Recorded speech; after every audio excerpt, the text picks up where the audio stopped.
Subscribe করুন exam চ্যালেঞ্জারকে এবং bell আইকনে ক্লিক করুন সবার আগে লেটেস্ট ভিডিও দেখার জন্য।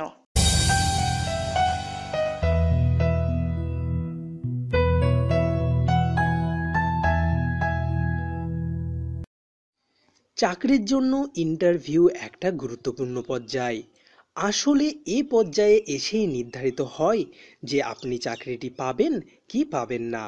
বর্তমান সময়ে চাকরি হলো লটারির টিকিটের মতন। লটারির টিকিট তো তাও জেতা যায়, কিন্তু চাকরি পাওয়াটা খুবই দুষ্কর। ইন্টারভিউ এমন একটা বিষয় যে সম্বন্ধে সবারই ভিতরে একটা ভয় কাজ করে। এমন অনেকে আছেন যারা প্রত্যেকবার লিখিত পরীক্ষায় তো পাশ করে যান, কিন্তু ইন্টারভিউতে গিয়ে আর সাকসেস পান না। আজকে আমরা এই ভিডিওতে দেখব কিভাবে একটা ইন্টারভিউ সাকসেসফুলভাবে দেয়া যায়। নাম্বার 1, আপনি গভর্নমেন্ট এবং প্রাইভেট যে সেক্টরে ইন্টারভিউ দিতে যান না কেন, তাদের সম্বন্ধে খুব ভালোভাবে জেনে নিতে হবে।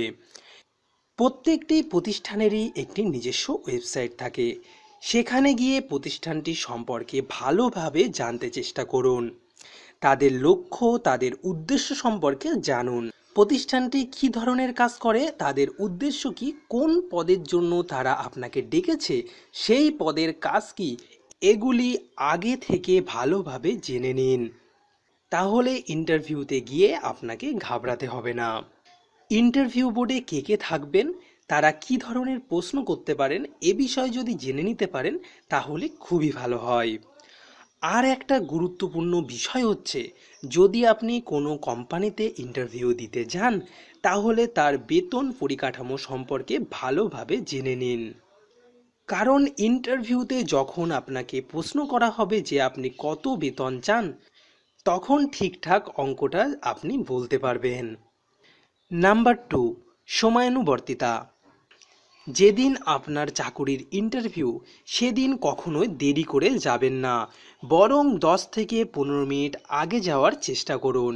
ওখানে গিয়ে স্থায়ীভাবে বসুন এবং ইন্টারভিউ দেবার জন্য আপনি মানসিকভাবে প্রস্তুতি নিন।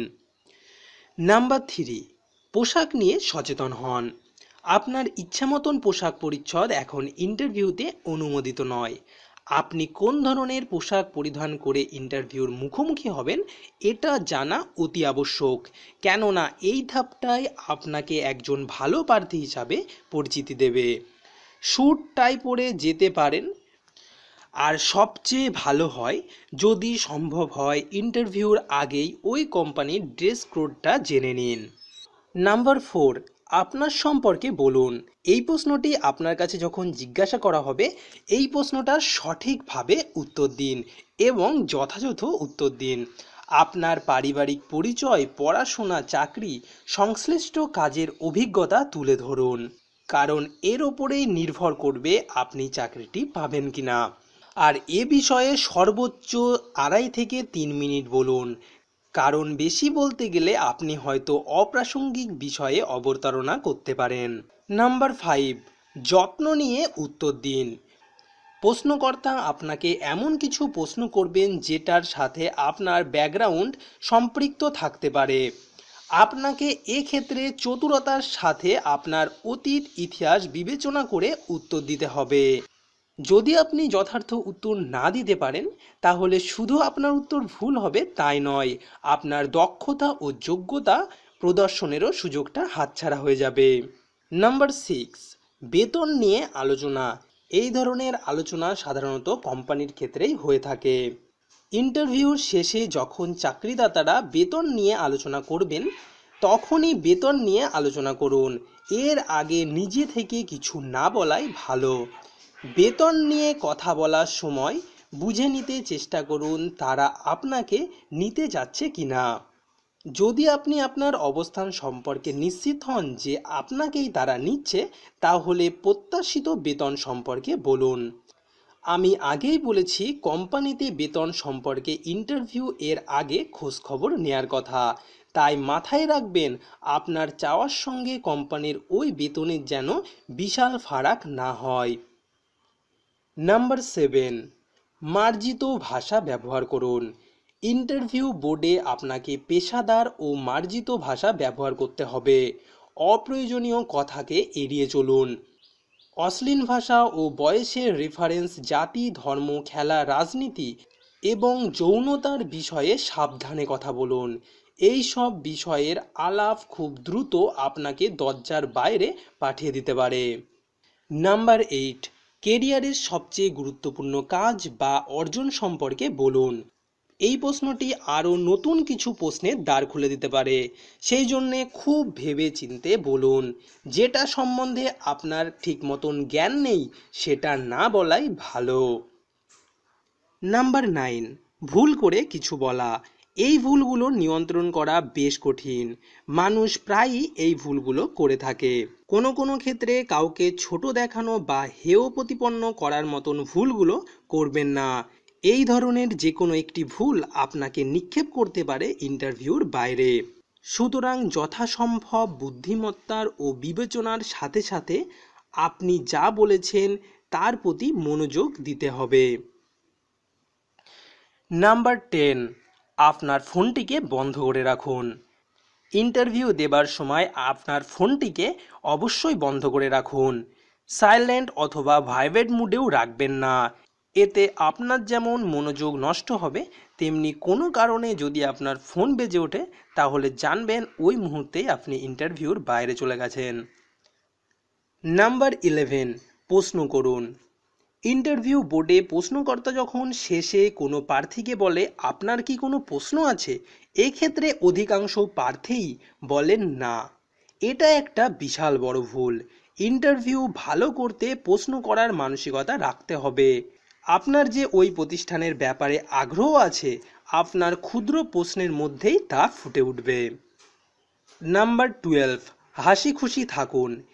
চাকরির ইন্টারভিউতে গিয়ে সবসময় হাসি খুশি থাকার চেষ্টা করুন, কারণ হাসি খুশি থাকলে আপনাকে আত্মবিশ্বাসী দেখাবে।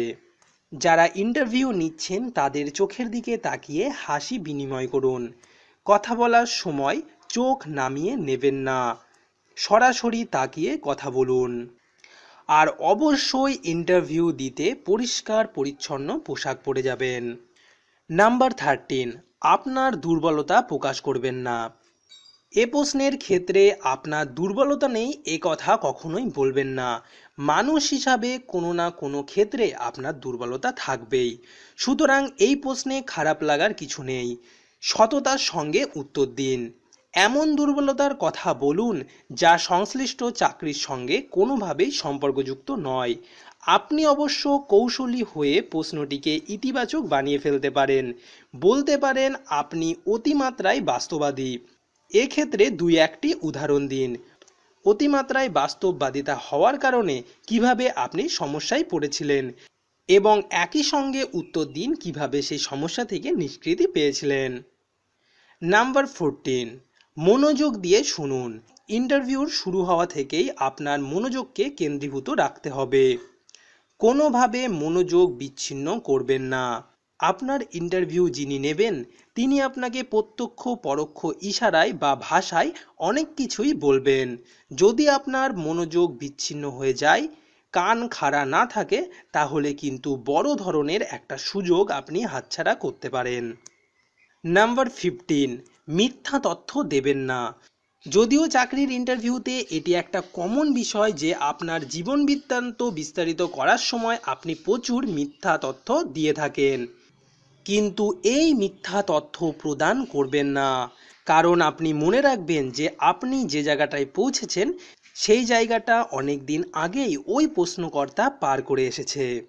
সত্যি এবং সততার সঙ্গে জবাব দিন। সত্যি ও সততাকে সবাই সম্মান করে। নাম্বার 16, নিজেকে জাহির করার চেষ্টা করবেন না। আপনার আচরণ এবং মনোভাব থেকে কখনোই যেন এটা প্রকাশ না পায় যে আপনি অনেক কিছু বেশি জানেন। আত্মবিশ্বাস এবং নম্রতার সঙ্গে সুন্দর ভারসাম্য বজায় রেখে আপনাকে উত্তর দিতে হবে। আপনি প্রয়োজনের তুলনায় বেশি উত্তর দিতে যাবেন না। এটা কিন্তু খুব বিপজ্জনক হতে পারে আপনার ক্ষেত্রে। নাম্বার 17, বিদায় নিন। ইন্টারভিউ শেষ হলে হাসি মুখে প্রশ্নকর্তার কাছ থেকে বিদায় নিন। জানিয়ে দিন তাদের সাথে কথা বলে আপনার ভালো লেগেছে এবং আপনি চাকরিটি করতে আগ্রহী, তবে অতিরিক্ত আগ্রহ প্রকাশ করবেন না। এরপর চেয়ার থেকে উঠে দাঁড়ান এবং ধন্যবাদ দিন, তারপরে বের হয়ে আসুন। আশা করি এই সব সাধারণ টিপসগুলি আপনার ইন্টারভিউ দিতে সাহায্য করবে। এই ভিডিওটি যদি আপনাদের কোনো কাজে এসে থাকে তাহলে লাইক, কমেন্ট এবং শেয়ার করুন। আর যারা এক্সাম চ্যালেঞ্জারে নতুন তারা সাবস্ক্রাইব করুন। সবাইকে অসংখ্য ধন্যবাদ।